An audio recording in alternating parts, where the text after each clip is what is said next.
በክርስቲያኖች እምነትና ትምህርት ውስጥ እንዲሁም ልምምድ ላይ የመጨረሻው ባለስልጣን መጽሐፍ ቅዱስ ነው። መጽሐፍ ቅዱስ ብቻ የሚለው ትምህርት ይሄንን ነው የሚያወራው። መጽሐፍ ቅዱስ የሁሉም ትምህርቶቻችንና ልምምዶቻችን ዳኛ ነው። ቆሞ የሚመራው የቤተ ክርስቲያን መሪም ቁጭ ብለው የሚማሩትም ወንድሞችና እህቶች ወይም የአጥቢያም ይሁን የዓለም አቀፏ ቤተ ክርስቲያን ብቸኛ ዳኛው ማን ነው? የሕያው እግዚአብሔር ቃል ነው መጽሐፍ ቅዱስ። በቤተ ክርስቲያን ውስጥ ትውፊት ትልቅ ቦታ አለው ይታወቃል። ትውፊት ተነስቶ ባህል ተነስቶ መጽሐፍ ቅዱስን ልዳኝ ማለት አይችልም። የቤተ ክርስቲያን መሪዎች፣ የቤተ ክርስቲያን አባቶች፣ የቤተ ክርስቲያን መጋቢዎች፣ የቤተ ክርስቲያን እረኞች ሊሳሳቱ ይችላሉ። የማይሳሳተው መጽሐፍ ማን ነው ካልን ይሄ የእግዚአብሔር ቃል መጽሐፍ ቅዱስ ብቻ ነው። ሁሉንም የክርስትና ትምህርቶች የያዘው የትምህርት ምንጫችን መጽሐፍ ቅዱስ ነው። የደህንነት ትምህርትን በለው፣ የቤተ ክርስቲያን ትምህርትን በለው፣ እስካቶሎጂ ወይም የፍጻሜ ዘመን ትምህርትን በለው፣ የሰው የት መጣ ትምህርትን በለው፣ የእግዚአብሔር መንግሥት ትምህርትን በለው፣ ምንም አይነት ትምህርቶቻችንን ብናመጣ ምንጫቸው ያለው መጽሐፍ ቅዱስ ላይ ነው። ሰው መጽሐፍ ቅዱስን ደፈረ ወይም እሱ በመጽሐፍ ቅዱስ ላይ ሰለጠነ ማለት አደገኛ ነገር ነው። ትምህርት የመለወጥ መብት አለህ እያልነው ነው። እንደዛ አይሆንም። መጽሐፍ ቅዱስ ብቻ የሚለው ትምህርት ራሱ መጽሐፍ ቅዱስ አስተምሮናል።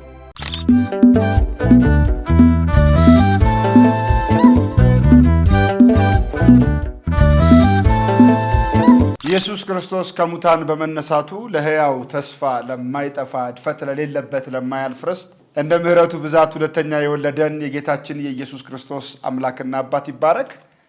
የተወደዳችሁ ወንድሞችና እህቶች ሰላም ለእናንተ ይሁን። እንደምን ከርማችኋል? ጌታ የተመሰገነ ይሁን። ዛሬ በዚህ የእግዚአብሔርን ቃል በምናጠናበት ክፍለ ጊዜ አንድ ነገር እንድንረዳ ወይም እንድንካፈል ፈልጌ ነው። ዛሬ በልቤ ውስጥ ያለው ይሄ ነው ላካፍላችሁ የምፈልገው። መጽሐፍ ቅዱስ ብቻ የሚል ነው። እንደምታስታውሱት የቤተ ክርስቲያን ከፍ ያለው ባንዲራዋ ወይም የቤተ ክርስቲያን መሰረት ከሆኑት ወይንም ደግሞ ቤተ ክርስቲያን ውቅሩና ማገሩን ካጸናችበት ከፍ ብለው ከሚሰሙ ድምፆቿ አንዱ መጽሐፍ ቅዱስ ብቻ የሚለው ትምህርት ነው።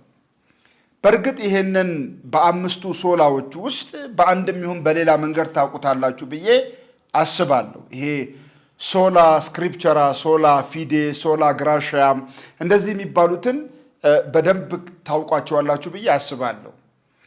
እነዚህ ምናልባት በ16ኛው መቶ ክፍለ ዘመን የሐዲስ ኪዳን ፕሮፌሰር በተባለው ሰው ቀድመው የተነገሩ ቢሆንም ነገር ግን በ16ኛው መቶ ክፍለ ዘመን የተገኙ አዳዲስ ግኝቶች አይደሉም፣ ወይም ሉተር ያገኛቸው አይደሉም። እኛም ሉተራን አይደለንም። ስለዚህ የሉተር ትምህርት ነው ይሄ የሉተር ትምህርት ነው ብለን እንድናጣጥለውም ደግሞ አያስፈልግም። ይሄ የራሱ የመጽሐፍ ቅዱስ ትምህርት ነው። መጽሐፍ ቅዱስ ብቻ የሚለው ለምንድን ነው መጽሐፍ ቅዱስ ብቻ የሚለውን ትምህርት መማር ያስፈለገን ዛሬ ብላችሁ ብትጠይቁኝ በጣም በርካታ ልብ የሚጣልባቸው አስተማሪዎችን ጨምሮ ቤተ ክርስቲያን ወደ ግል ወደ ሰዎች ልምምድ ውስጥ እየገባች ስለሆነ የሰዎች ቃል እንደ እግዚአብሔር ቃል ከፍ ያለ ቦታ ሊይዝ እያገነገነ ያለበት ጊዜ ስለሆነ ምን ጠልፎ እንደጣላቸው በማይታወቁ በአንዳንድ ሰዎች ሕይወት ውስጥ ከመሰረታዊ የክርስትና አስተምህሮና ከመሰረታዊ የመጽሐፍ ቅዱስ እውነት ውጪ ወደ ገዛ ልምምዶቻቸው ሲሄዱ እያስተዋል ስለሆነ እንደገና ይሄንን ትምህርት በእኛ ትውልድና በእኛ ጉባኤ መካከል በእኛ ማህበረሰብ መካከል ይሄንን ከፍ አድርጎ ማውለብለብ አስፈላጊ ስለሆነ ነው። እንደምታውቁት በዘመናት መካከል ቤተ ክርስቲያን ስህተት ውስጥ ወድቃ በነበረበት ጊዜ በተለያዩ ምክንያቶች ትውፊትና ባህሎች በተለያዩ አስተምህሮች ቤተ ክርስቲያን እውነታውን ደብቃ በነበረበት ጊዜ ያ እውነት ነው ተብሎ ለብዙ ዓመታት ያ እውነት ነው ተብሎ በነበረበት ጊዜ ጨለማውን ገርስሶ የወጣው መጽሐፍ ቅዱስ የሚለው ትምህርት ነው። ሁል ጊዜም ስተት በአንድ ጊዜ አንድ ነገር ላይ አይጸናም። ልምምድ ነው ስተት። ቆይቶ የሚሆን ነው ስተት አይደል? አንድ ብልሽት ዛሬ ከጀመረ ዛሬውኑ አይደለም መዛግ የሚጀምረው። እየቆየ ሲሄድ የሰዎች ቃል እንደ እግዚአብሔር ቃል፣ የሰዎች ልምምድ እንደ እግዚአብሔር ቃል፣ የሰዎች ማንነት እንደ እግዚአብሔር ቃል ከፍ እያለ ይመጣና ኋላ ና ተመለስ ና ተቃና ብንለው አስቸጋሪ ነገር ውስጥ እንወድቃለን። ስለዚህ ገና ስተቱ ማቆጥቆጥ ሲጀምር የምናውጀው እውነት መጽሐፍ ቅዱስ ብቻ የሚለውን ይሆናል ማለት ነው። በክርስቲያኖች እምነትና ትምህርት ውስጥ እንዲሁም ልምምድ ላይ የመጨረሻው ባለስልጣን መጽሐፍ ቅዱስ ነው። መጽሐፍ ቅዱስ ብቻ የሚለው ትምህርት ይሄንን ነው የሚያወራው። መጽሐፍ ቅዱስ የማይሳሳት ብቸኛው መጽሐፍ ነው። መጽሐፍ ቅዱስ የሁሉም ትምህርቶቻችንና ልምምዶቻችን ዳኛ ነው። ቆሞ የሚመራው የቤተ ክርስቲያን መሪም ቁጭ ብለው የሚማሩትም ወንድሞችና እህቶች ወይም የአጥቢያም ይሁን የዓለም አቀፏ ቤተ ክርስቲያን ብቸኛ ዳኛው ማን ነው? የሕያው እግዚአብሔር ቃል ነው መጽሐፍ ቅዱስ። በቤተ ክርስቲያን ውስጥ ትውፊት ትልቅ ቦታ አለው ይታወቃል። ዝም ብሎ ዛሬ ድንገት የበቀልን አይደለንም።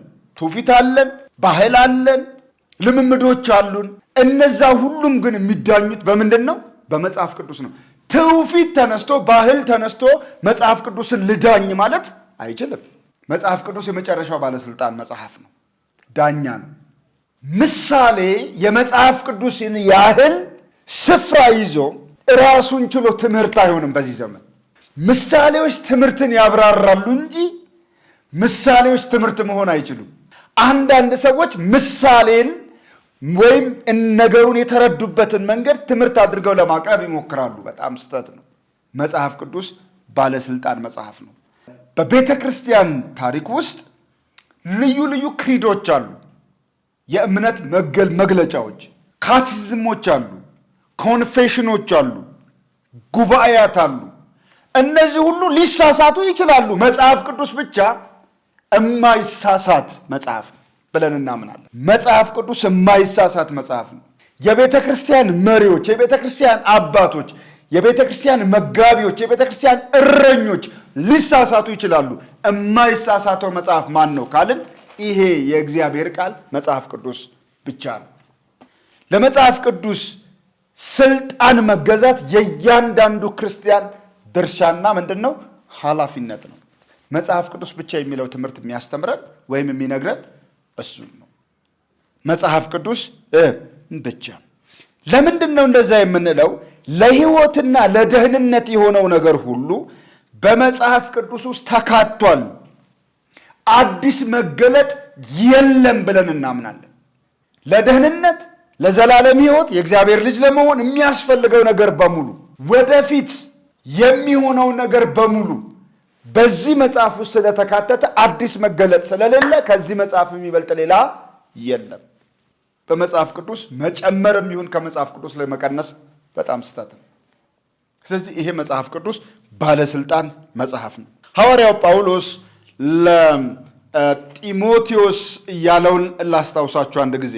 ሁለተኛ ጢሞቴዎስ ምዕራፍ 3 ላይ በጣም ታዋቂ ጥቅስ ነው። ይሄ ራሱ ለመጽሐፍ ቅዱስ ብቸኛ ማረጋገጫነት ወይም ብቸኛ መጽሐፍነት ወይም የዳኛ መሆን እንደዚህ ይለዋል ሐዋርያው ጳውሎስ ለልጁ ለጢሞቴዎስ። ከሕፃንነት ጀምረህ ክርስቶስ ኢየሱስን በማመን መዳን የሚገኝበትን ጥበብ ሊሰጡ የሚችሉ ቅዱሳት መጽሐፍትን አውቀሃል። የእግዚአብሔር ሰው ፍጹምና ለበጎ ሥራ ሁሉ የተዘጋጀ ይሆን ዘንድ የእግዚአብሔር መንፈስ ያለበት መጽሐፍ ሁሉ ለትምህርት፣ ለተግሳጽ፣ ልብን ለማቅናት በጽድቅም ላለው ምክር ደግሞ ምን ያደርጋል? ይጠቅማል ይለዋል።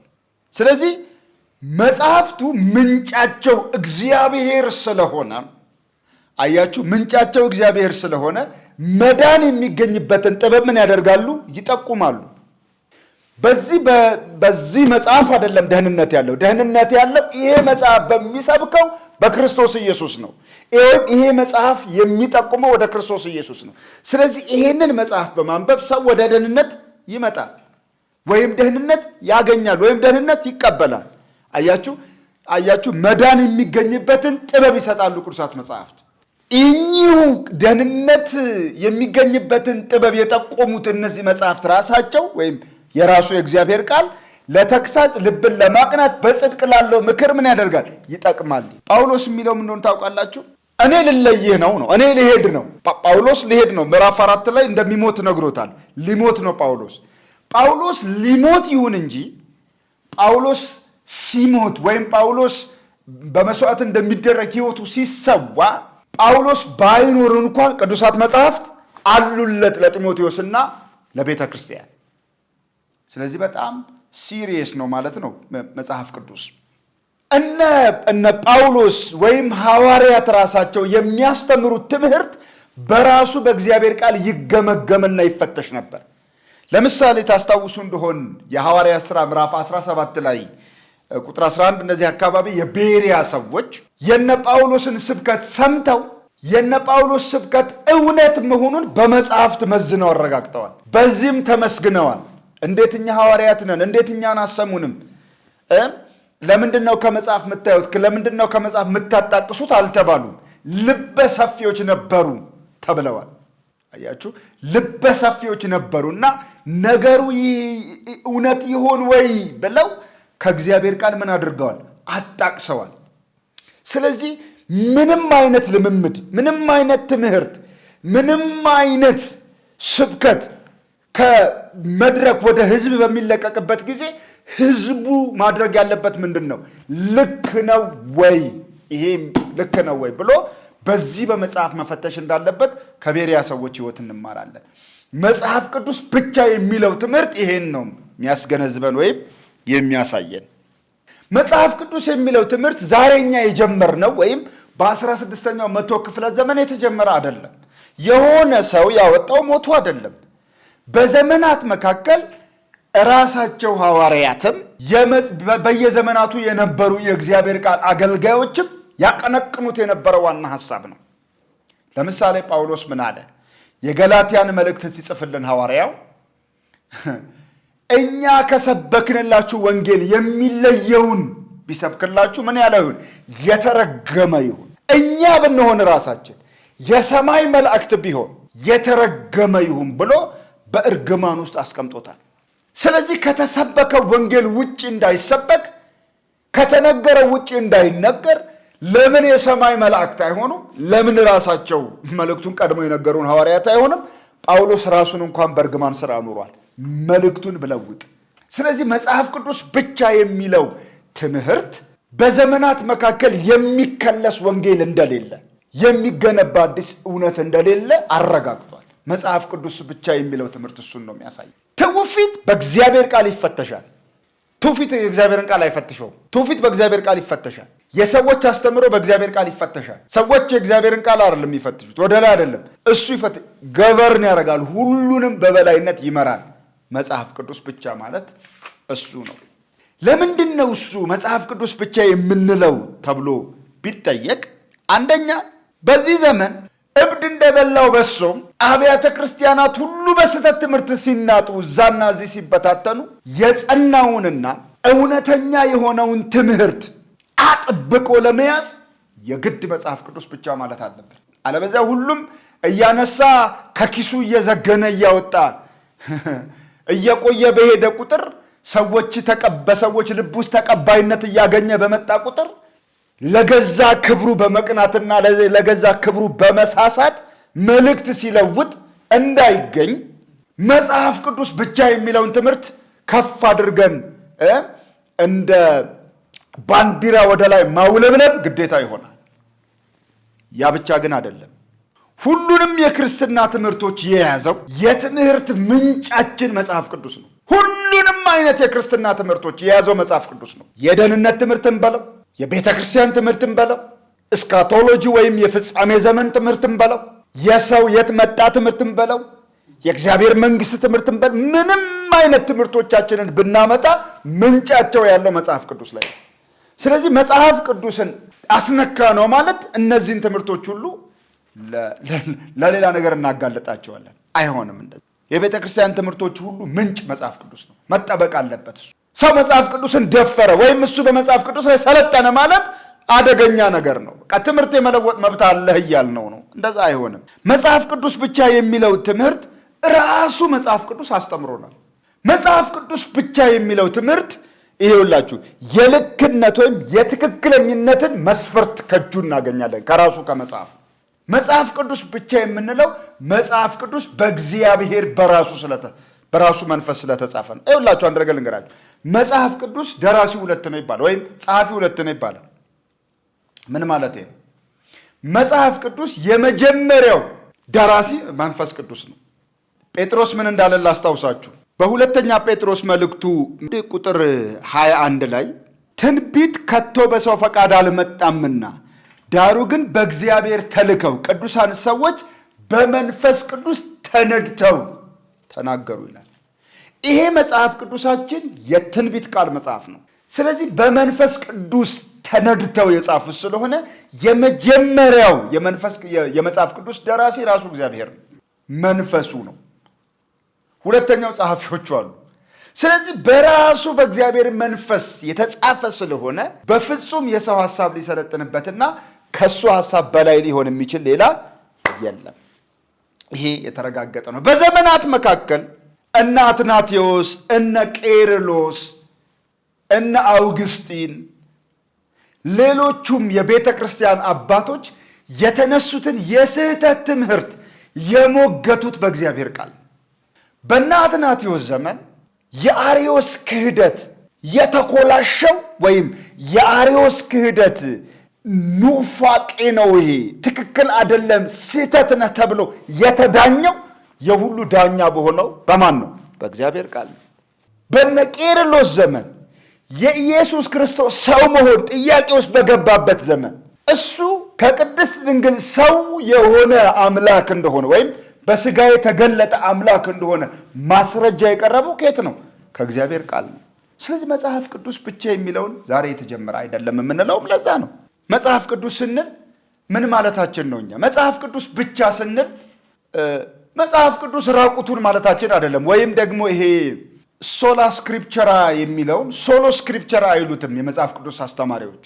ሶሎ አይደለም ሶላ ነው። ለምን? አሁን ራቁቱን ብቻውን ያለ ትውፊት ያለ ታሪክ ብቻውን ማለታችን አይደለም። ሁሉንም እሱ ይዳኛል በበላይነት እንጂ ለምሳሌ ከአባቶች ውሳኔ የምንወስደው አለ፣ ከጉባኤያት ከአባቶች ትምህርቶች የምንወስዳቸው አሉ። ከጥንቶቹ በጣም ቅድም እንዳነሳ ነው ክሪዶች አሉ፣ ከነዛ ክሪዶች እንወስዳለን። እንደገና ካታኪዝም አለ፣ ከዛ እንወስዳለን። ኮንፌሽኖች አሉ፣ ከነሱም እንወስዳለን። ብቻውን እኔና መጽሐፍ ቅዱስ ብቻ ማለት አይደለም። ሚ ኤንድ ባይብል እንደሚሉት አይደለንም። ራሱ መጽሐፍ ቅዱስ ትርጉማችን እኮ ሂስቶሪካሊ እንድንጠቀም ያስገድደናል።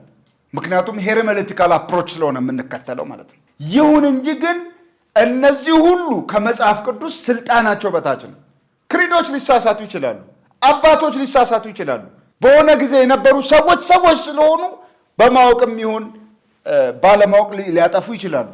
ብቸኛ ሉዓላዊ መጽሐፍ ነው መጽሐፍ ቅዱስ። ለዚህ ነው ኦንቶሎጂካሊ ዩኒክ ነው እንላለን። ባይብል አንኩዌሽነብል ኦቶራይዝ ነው። ባይብል ኦቶሪቲ ያለው እንላለን። አንኩዌሽነብል ኦቶሪቲ ያለው ባይብል እንላለን። ምንም አይነት ጥያቄ የማይነሳበት መጽሐፍ ነው። ኦንቶሎጂካሊ ዩኒክ ነው በማንነቱ። ለምን? ከራሱ ከእግዚአብሔር የመጣ ስለሆነ መጽሐፍ ቅዱስ። ይህንን ስንል እዚህ ጋር የትርጉም ልዩነት አለ ምናምን ልንባባል እንችላለን። የቃላትና የትርጉም ልዩነት ሊኖር ይችላል። ኦሪጂናሊ ግን መጽሐፍ ቅዱስ በፍጹም የማይሳሳት መጽሐፍ ነው። ያው የትርጉም ልዩነት መሰረታዊ አስተምህሮ ላይ ልዩነት አምጥቶ አያውቅም። የትርጉም ልዩነት እደግመዋለሁ፣ የቃላት ትርጉም ልዩነት በአዲሱ መደበኛ ትርጉም እንዲህ ይላል፣ በ1954ቱ ትርጉም እንዲህ ይላል፣ በኬጂቪ ትርጉም እንዲህ ይላል፣ በእንትና ትርጉም እንዲህ ይላል ብንል የመጽሐፍ ቅዱስ ትርጉሞች የቃላት ልዩነት መሰረታዊ አስተምህሮ ላይ ልዩነት አምጥቶ አያውቅም። መጽሐፍ ቅዱስ በመሰረታዊነት የማይሳሳት ጥያቄም የማይነሳበት የሁሉም ዳኛ የሆነ መጽሐፍ እንደሆነ እናምናለን። የማይሻር ነው። ኢየሱስ ታስታውሱ እንደሆነ መጽሐፉ ሊሻር አይችልምና እነዚህ የእግዚአብሔር ቃል የመጣላቸውን አማልክት አላቸው ይላል አይደል ጌታ። መጽሐፉ ሊሻር አይችልም የሚል ቃል አለ። ሊሻር የማይችል መጽሐፍ ነው መጽሐፍ። ፈሪሳውያን የተወቀሱት በምንድን ነው? መጽሐፍ ቅዱስን ምን በማድረጋቸው ነው? ወይም ለመጽሐፉ ቃል ባለመታዘዛቸው። ስለዚህ መጽሐፍ ቅዱስ የማይሻር መጽሐፍ እንደሆነ እናውቃለን። የማርቆስ ወንጌል ምዕራፍ 7 ቁጥር 9፣ የማቴዎስ ወንጌል ምዕራፍ 23 ቁጥር 2 ልታነቡ ትችላላችሁ። ትውፊት መጽሐፍ ቅዱስን ሊሽረው አይችልም። ስለዚህ መጽሐፍ ቅዱስ እግዚአብሔርን ለማክበር፣ ለመዳን፣ ለሕይወት የእግዚአብሔር ልጅ ለመሆን የሚሆን በቂ መመሪያ ያለው መጽሐፍ እንደሆነ እናምናለን እና መጽሐፍ ቅዱስ እጅግ አስፈላጊ መጽሐፍ ነው። መጽሐፍ ቅዱስ ትምህርት ላይ ያልተመሰረተች ቤተክርስቲያን መሆኑ አጠያያቂ ነው። ስለዚህ ለዛ ነው ጉባኤያት ሁሉ በእግዚአብሔር ቃል ትምህርት መታነጽ አለባቸው። ጉባኤያት ሁሉ በእግዚአብሔር ቃል ትምህርት መታነጽ አለባቸው። መጽሐፍ ቅዱስ ፍጹም ባለስልጣን መጽሐፍ ነው። መጽሐፍ ቅዱስ የራሱ የእግዚአብሔር ቃል ነው። ልንታዘዘው ይገባል። ግልጥ ነው፣ ውስብስብ አይደለም። ሁሉንም መረዳት ባንችልም የማንረዳው ግን አይደለም። ልብ በሉ፣ መጽሐፍ ቅዱስ የተጻፈው በእግዚአብሔር ዕውቀት ልክ አይደለም። እንድንረዳ ሆኖ ነው የቀረበው። በሰው ቋንቋ ነው የተጻፈው። በሰው ባህል ውስጥ ነው የተጻፈው መጽሐፍ ቅዱስ። አያችሁ፣ ልንረዳው በምንችለው መጠን ልንረዳው በምንችለው አግባብ ነው መጽሐፍ ቅዱስ ምን ያለልን የተጻፈልን። ለዛ ነው በሰው ቋንቋና በሰው ባህል ላይ የተጻፈ በመሆኑ መጽሐፍ ቅዱስ ግልጥ ነው የምንለው። መጽሐፍ ቅዱስን የሚያነብ ሁሉ መጽሐፍ ቅዱስን ይረዳዋል ማለት አይደለም። መጽሐፍ ቅዱስ በእግዚአብሔር መንፈስ የተጻፈ ስለሆነ ክርስቲያኖች ወይም የእግዚአብሔር መንፈስ ያለባቸው ሰዎች የሚረዱት መጽሐፍ ነው። ማንረዳው ድብቅ አይደለም። ሁሉም ሰው ደግሞ እንደ ፊክሽን የሚረዳው አይደለም። በመንፈስ ቅዱስ ነው የተጻፈው። ስለዚህ ያጻፈው ያ መንፈስ ሊያበራው ወይም ሊያስረዳን ይገባልና እንረዳዋለን። በዛ በእግዚአብሔር መንፈሱ ግልጥ ያደርጋል ቃሉን በእኛ ህይወት ውስጥ። ሃይማኖተኛ ሰዎች የሆነ አባት ከሌለ፣ የሆነ ቄስ፣ የሆነ ሰው ከሌለ መጽሐፍ ቅዱስን አታንብቡ ይላሉ። እንደዛ አይደለም። መጽሐፍ ቅዱስ በሆነ ቄስ፣ በሆነ ፓስተር፣ በሆነ ሰው ሳይሆን መጽሐፍ ቅዱስን በእግዚአብሔር መንፈስ ነው የምንረዳው። አሜን፣ ክብር ለእግዚአብሔር ይሁን። መጽሐፍ ቅዱስን በራሱ በእግዚአብሔር መንፈስ ባጻፈው መንፈስ ነው የምንረዳው እንጂ በሰው አይደለም።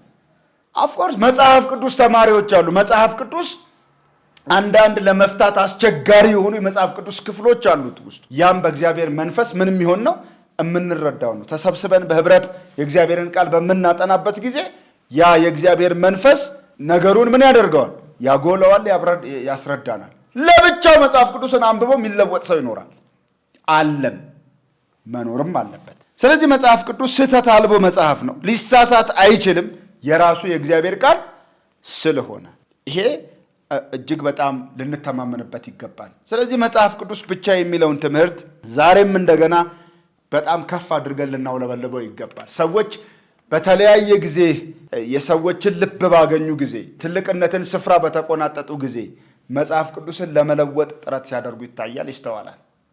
ግን በመጽሐፍ ቅዱስ ላይ ከመጎርመስ እግዚአብሔር ይጠብቀን። በጣም በጣም አስቸጋሪ ነው። በቃ የእግዚአብሔር ቃል የሚለውን እንዳለ እንደወረደ እንድናቀርበው ማለት ነው እና አይ ቲንክ መጽሐፍ ቅዱስ ብቻ የሚለውን በዚህ መጠን መረዳት አለብን። መጽሐፍ ቅዱስ ብቻ የሚለውን የመጽሐፍ ቅዱስ ባህሪ እሱ ስለሆነ ሊሻር ስለማይችል የራሱ የአምላካችን የእግዚአብሔር ቃል ስለሆነ መጽሐፍ ቅዱስ ብቻ። ይሄ መጽሐፍ ቅዱስ ለትምህርት፣ ለተግሳጽ፣ ልብን ለማቅናት፣ በጽድቅ ላለው ምክር ስለሚጠቅም የራሱ የእግዚአብሔር ቃል ስለሆነ ኦንቶሎጂካሊ ዩኒክ ስለሆነ ይሄ መጽሐፍ ቅዱስ ብቻ የኛም የጉባኤያችን መሰረት ነው፣ መሰረቱ ነው። ይሄ የትምህርቶቻችን መሰረት ነው። ይሄ የልምምዶቻችን መሰረት ነው። ይሄ ወደዛና ወደዚህ ብለን የምንቃርመው የለንም። ከነፈሰው ጋር አብሮ የሚነፍስ ከሄደው ካገደመው ጋር አብሮ የሚሄድ የሚያገድም ማንነትና ዝንባሌ የለንም። እዚሁ መጽሐፍ ቅዱስ ላይ የተተከለ ህይወት እንዲኖረን እግዚአብሔር ይርዳን። የጥያቄ ካለም መጠየቅ ይቻላል። የእግዚአብሔር የአምላካችን ስሙ የተባረከ ይሁን። ጸጋ ይብዛላችሁ።